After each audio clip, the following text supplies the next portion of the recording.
¿Por qué? Los domingos de 14 a 15 con Graciela Fernández Mejide en la 1110.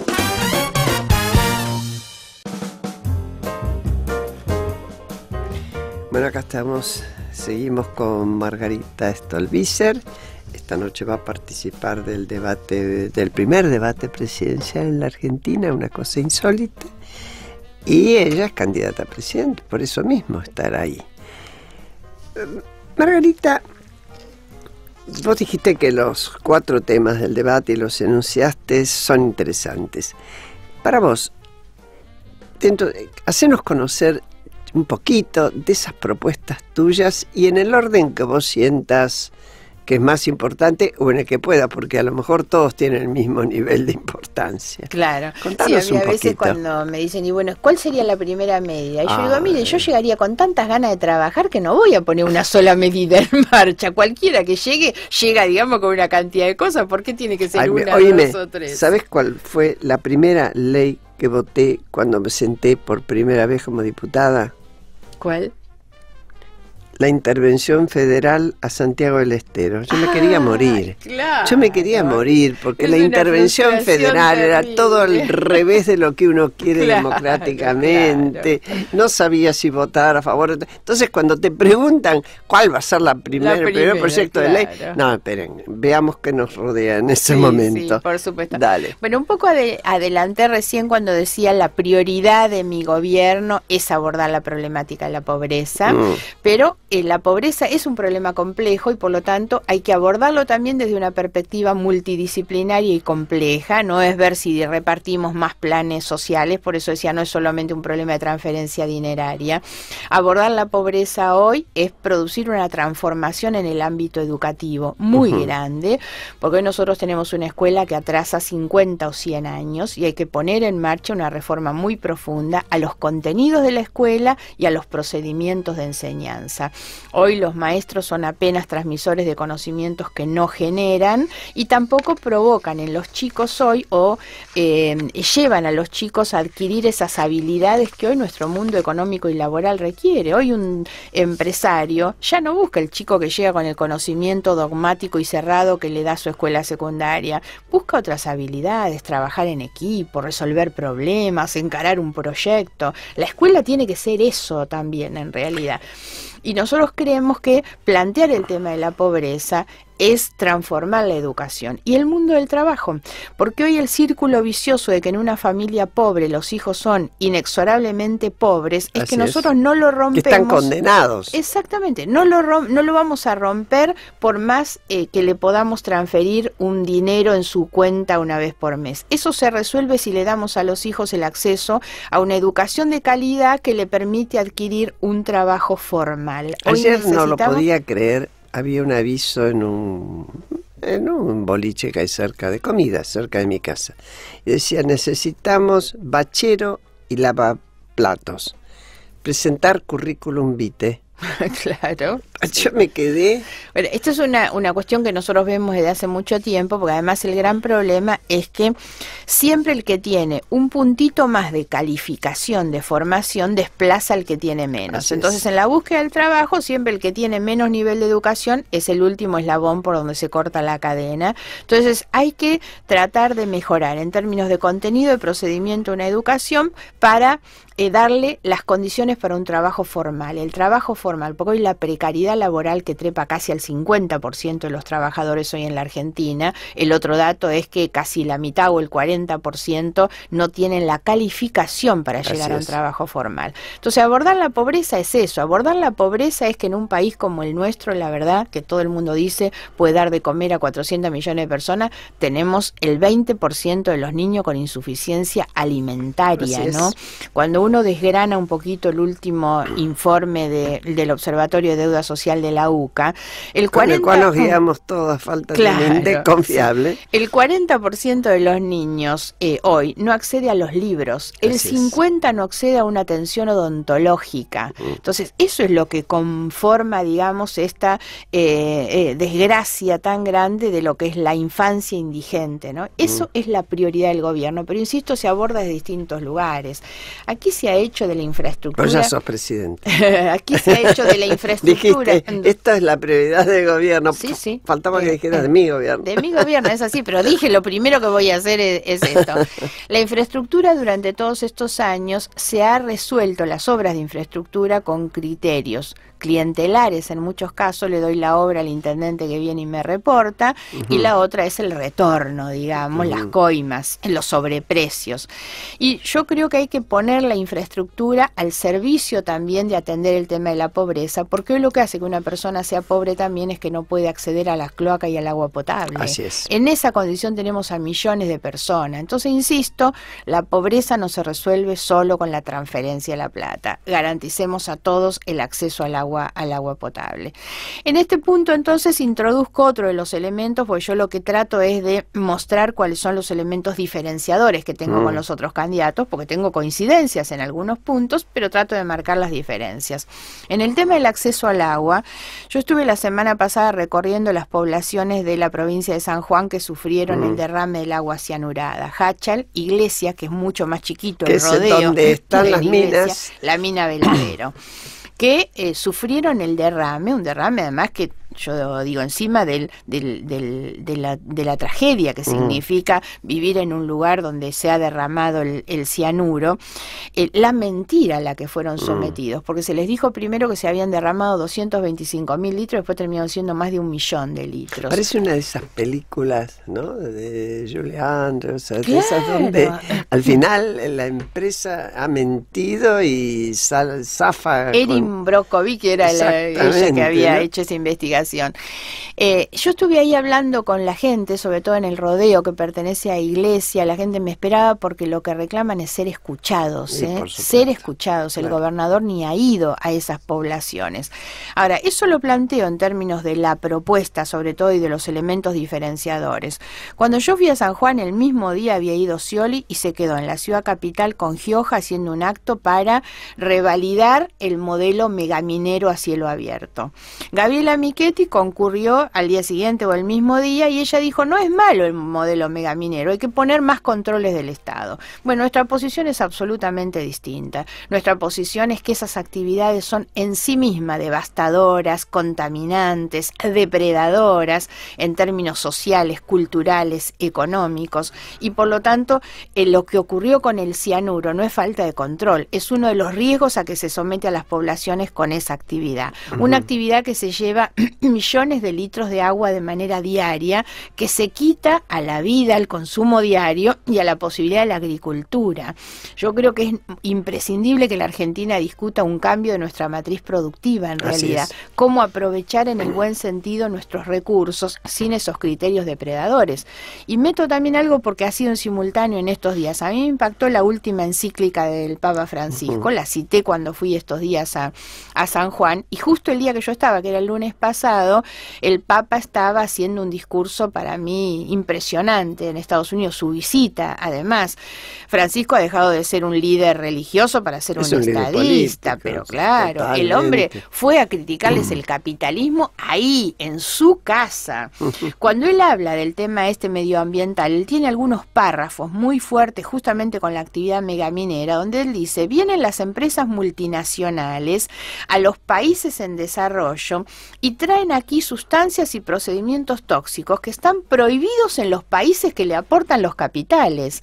¿Y qué es lo que dejan cuando se van? Desocupación, ríos contaminados, cráteres. Entonces, para nosotros el tema medioambiental, el acceso al agua potable como un derecho humano fundamental, son ejes de nuestra propuesta también, insisto, estos ejes diferenciadores que nosotros tenemos respecto a los demás, que es lo que me interesa marcar. Me parece, y me parece correcto. Ahora, una de las cuestiones que yo quisiera reflexionar con vos, y a raíz de lo que vos hablabas del tema leyes y demás, una dificultad grande que tuvimos y que no me canso de decir, que tuvo la oposición y tuvo el pueblo argentino, es que en el 2011, en la última elección presidencial, la diferencia entre el primero y el segundo era demasiado grande. Por lo tanto, la oposición quedó devastada, con muy pocos diputados, pocos senadores. Y se concedió al oficialismo una mayoría tan absoluta de la que han hecho uso y abuso, y esos son los resultados. Bueno, ese es el voto, ¿no? Ese es el voto. Es el voto. Que eso es toda una reflexión encima, porque a mí la gente me para en la calle ya desde hace tiempo y dice, bueno, ¿y ustedes qué hacen? ¿Qué hacen? Y hay que sacarla. No, miren, esto es el resultado de lo que la gente votó y eligió. Nosotros hacemos lo que podemos en la proporción de los votos que nos dieron, en realidad. Entonces me parece que también eso es de lo que uno se tiene que hacer cargo. Claro, por eso yo rechazo siempre esa expresión o esa pregunta, ¿qué nos pasa a los argentinos? No nos pasa la lluvia, nos pasa el granizo, nos pasa eso, pero lo demás o lo hacemos o no lo hacemos. ¿Qué estamos haciendo los argentinos? Y el voto es un momento, el más democrático de todos, donde uno realmente puede pensar que no es solamente el candidato a presidente, sino en esa lista cuántos diputados, cuántos senadores también se aporta a una institución que es el Congreso. Claro, y que permite fortalecer el control sobre el presidencialismo muy fuerte que acá tenemos, que si no se expande, sí, como nos ha ocurrido, ¿no? Ahí una reflexión en este punto. Vos fíjate que antes, cuando se conformaba una lista de esas listas de candidatos a diputados, bueno, uno trataba de buscar el mérito en la composición de las personas y demás. Eso fue cediendo en la búsqueda de los famosos para integrar las listas. Entonces importaba más el nivel de conocimiento que tenía el que iba que el otro. En otro momento la conformación de la lista se hacía con lo que se llamaba, hace unos años atrás, los punteros. Como me traían voto, iban a las listas. Hoy ya hay una composición distinta desde hace un tiempo, y es lo que se ha visto mucho en estos años, que es la de los leales. Claro. Entonces ya no tiene ninguna de las otras características, no son ni la gente que viene con títulos y prestigios ganados, no son los que juntan votos, no son los famosos, en algunos casos sí, pero me refiero, lo principal es la lealtad, me refiero al oficialismo, que es el que ha tenido estas mayorías durante todo este tiempo. Entonces, el Congreso, el Poder Legislativo, se ha conformado en un ámbito de levantamanos automático, donde lo que importa, y yo lo veo en cada votación, no es ni siquiera lo que están votando, la calidad, el desastre de las cosas que votan. Ahora ellos festejan y aplauden cuando llegan al número. Entonces ahí claro, ahí hay un fenómeno que me parece que es humano, que cuesta mucho frenarlo desde sí mismo. Por algo las constituciones ponen frenos y contrafrenos. Cuando se tiene mucho poder, la tentación y la tendencia es desarrollar más poder. Y termina siendo un grito afrentoso para los que perdieron, casi como si dijeran, como en la película norteamericana, loser, perdedores al que no puede ganar. Yo tengo la impresión de que desde el resultado de estas últimas pasos y lo que va a venir, el Congreso va a estar mucho más equilibrado. Mucho más, sí. Y eso me parece que es la buena noticia. Por eso nosotros también en este proceso electoral hacemos mucho hincapié en esto y le decimos a la gente que tiene esa tentación a votar enojada a favor de uno para que no gane el otro. Yo digo, eso es lo que tenemos que votar después, en la segunda vuelta. Ahora votemos con la diversidad, con la pluralidad, para que el Congreso pueda tener efectivamente un equilibrio y una representación de esa diversidad, que es como somos como sociedad. Además, hoy es necesaria una voz del progresismo que nosotros representamos, porque vamos a fijar agenda, estos temas de los que hablábamos, y bueno, esto hay que llevarlo al Congreso. Somos los que podemos poner esos contrafrenos, somos quienes podemos controlar a cualquiera que sea que llegue. Es muy importante cómo va a quedar conformado ese Congreso, y ese es el que se vota el 25 de octubre. Ahí no hay que elegir entre dos o entre el menos malo, ahí hay que votar con diversidad, y después en noviembre veremos si hay que elegir entre dos, entonces ahí sí la gente podrá optar de esa manera. Margarita, yo en la próxima tuve oportunidad de escuchar a Alberto Forin, que sé que es un asesor tuyo en el tema narcotráfico. ¿Te podemos hablar un cachito sobre eso? Sí, claro. Me gustó mucho su exposición.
Bueno, acá estoy con la mamá de Nicolás, la provístola. Es re lindo para las madres cuando dicen son la mamá de...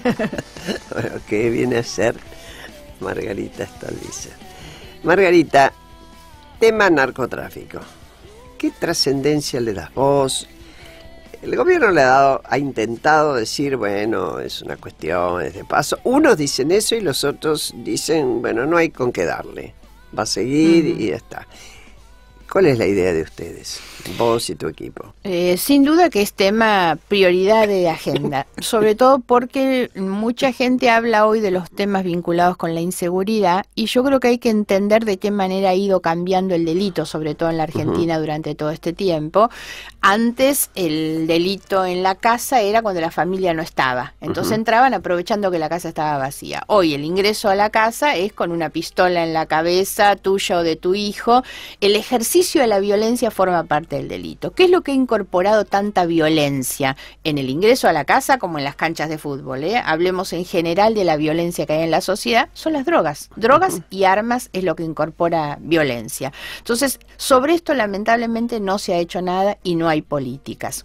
Yo creo, y en este punto nosotros vinculamos mucho esto con la cuestión institucional, no se van a resolver los problemas de inseguridad que hoy están en gran medida dependiendo de una maraña de relaciones mafiosas de la política, el financiamiento de la política, las policías, la justicia y el delito y el crimen organizado. No se resuelve si no erradicamos la corrupción. ¿Por qué digo esto? En los últimos tiempos, en los últimos años ya, uno termina naturalizando que los cargamentos de droga se descubren cuando llegan a los puertos o aeropuertos de Europa y resulta que acá nunca nadie vio nada. 200 bueno, los Juliá kilos, fueron típicos. Lo de los Juliá, un avión, ese avión en particular había pasado en la Argentina por 3 aeropuertos y recién cuando llega al aeropuerto de Barcelona encuentran que tenía 1000 kilos de droga. Pero como ese hay muchísimos. Hace poco uno en un puerto de Hamburgo, recordemos las valijas dando vuelta en el aeropuerto de Barajas, cantidades. Esto si uno empieza a revisar las noticias, las que no nos enteramos, que puede ser un poco más chico, porque lo que estoy hablando siempre es de cargamentos de cientos y cientos de kilos. Y que salen publicadas. Exactamente. Todos esos salen de nuestros puertos legales. ¿Por qué lo digo? Porque a veces se habla mucho sobre el tema del control de las fronteras y es cierto que tenemos un colador en la frontera, es cierto que los radares no funcionan. Ahora hoy el problema de la droga no son los puertos ilegales, los puntos ilegales que hay donde entran las avionetas y tiran la droga. Hoy el gran problema es que están saliendo por las narices nuestras. Eso tiene que ver con los altos niveles de complicidad que tenemos metidos en los organismos públicos y del Estado. Autorización o luz verde. Exactamente. Y acá pongo foco y lo hago a modo de denuncia porque es así, es mi más absoluta convicción, es la aduana. La aduana que depende de la FIP, además. Es imposible que pueda salir los cargamentos de droga que salen de nuestros puertos, aeropuertos, la hidrovía Paraná-Paraguay. Hoy eso es un paso de droga terrible sin que nadie haga absolutamente nada. ¿Por qué no hacer nada? Por ineptitud, por ineficacia, por falta de equipos, fundamentalmente por complicidades.